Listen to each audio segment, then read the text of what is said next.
E da onde que vem essa tua noção do trabalho? Tu aprendeu como isso?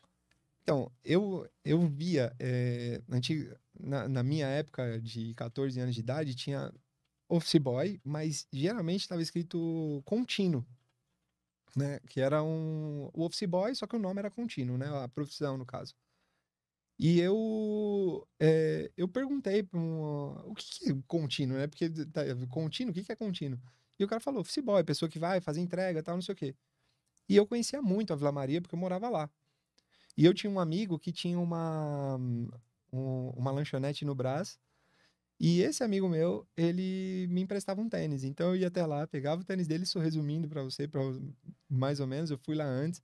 E ele me emprestava o tênis dele, porque a única coisa que eu tinha mais ou menos era a calça, que já tava um pouquinho pra cima, porque eu tinha crescido, e eu não tinha tênis. Então ele me emprestava o tênis e eu ia procurar emprego. Uhum. Então eu ia do Brás até a Vila Maria, e lá eu vi uma placa.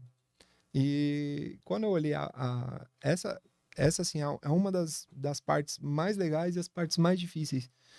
A parte mais difícil de você se ver como você estava, porque a pessoa te enxergou daquela forma.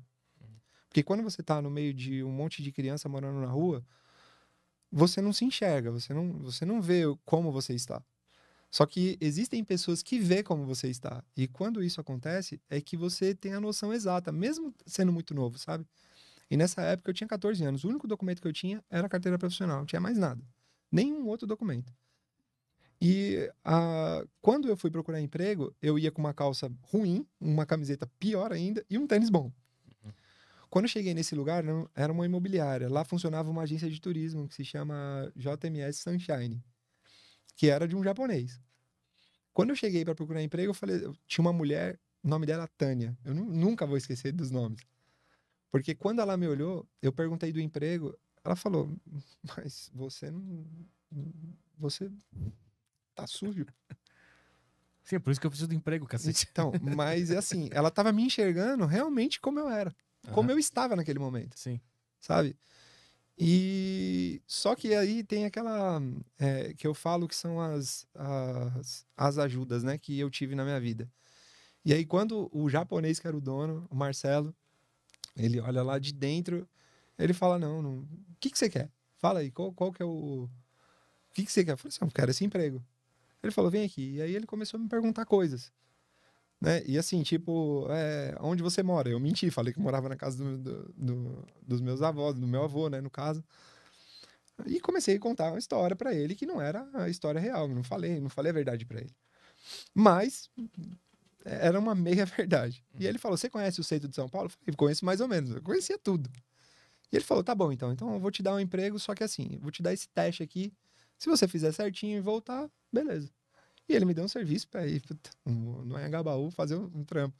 Fui na Praça Dom José Gaspar, não era nem no Anhangabaú, com a 7 de abril. Fui fazer esse trabalho, peguei, entreguei, fui, peguei o ônibus, voltei rapidinho. Ele falou: caramba, você já voltou, meu? Eu falei: já.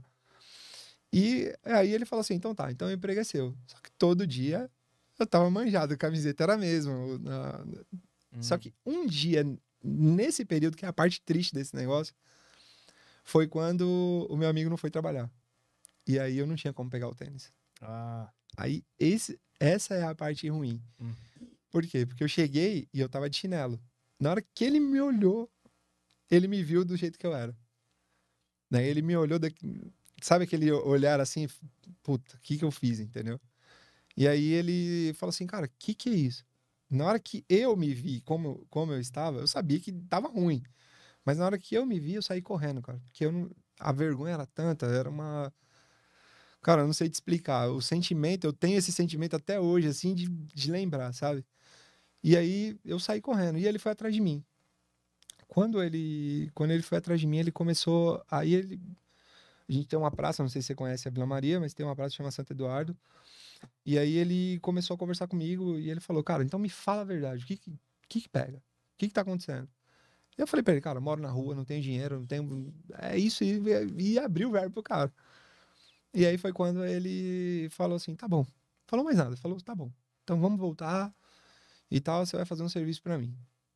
E aí ele pegou, me deu o endereço no Paissandu, me deu lá o endereço, pediu pra eu procurar uma moça, que era a esposa dele, depois eu fiquei sabendo. E ela me deu um saco e falou pra eu levar de volta. Chegou lá, ele falou assim, ó, tudo que tem dentro dessa sacola aqui é seu. E aí tinha camiseta, tinha tênis, tinha roupa, tinha tudo, tudo quanto é coisa. Desde calça até tênis, tudo. E ele falou, a partir de hoje, você vai dormir aqui. E aí... No trabalho. No trabalho. Só que eu tinha que esperar fechar, porque ninguém podia saber que eu dormia lá. Sim. Aí tinha que esperar fechar, ele deixava aberto, eu levantava a porta, entrava, dormia lá, fechava a porta, e no outro dia eu acordava mais cedo e fingia que chegava, entendeu? Só que chegava arrumado, entendeu? E aí foi quando as coisas começaram a acontecer. Essa foi a tua saída da rua. E o mais engraçado foi que essa mulher que trabalhava pra ele, a Tânia, ela roubou esse cara. E eu descobri que ela tava fazendo isso. E eu passei pra ele, só que quando eu passei já era tarde. O golpe tava feito já. Já tava ferrado a empresa. Isso foi quanto tempo depois de tu ter começado a trabalhar lá? Coisa de 1 ano e pouquinho já tava... Ficou quanto tempo lá? Acho que eu fiquei 1 ano e 2 meses, mais ou menos. E, cara, esse cara foi tão bom pra mim, porque eu conhecia outras empresas e através dele, sabe?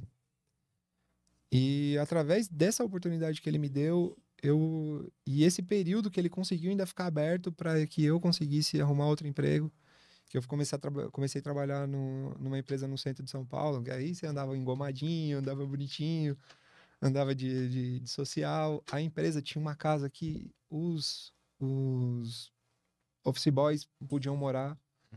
Então foi quando começou a melhorar um pouquinho para mim. E aí deu uma estabilizada. Essa empresa, eu consegui comprar um consórcio que o próprio dono da empresa incentivava os office boys, porque ele também foi office boy dessa mesma empresa e depois se tornou dono. E ele incentivava os office boys a fazer consórcio, fazer um monte de coisa. E eu fui contemplado, cara. E nessa que eu fui contemplado, saiu um valor de um carro, que era um Gol na época. E eu não podia dirigir, era de menor, tinha acabado de fazer 15 anos. E aí, com esse dinheiro, eu comprei um terreno. Com 15 anos de idade, eu tinha um terreno. Caralho, da rua pra um terreno. Exatamente.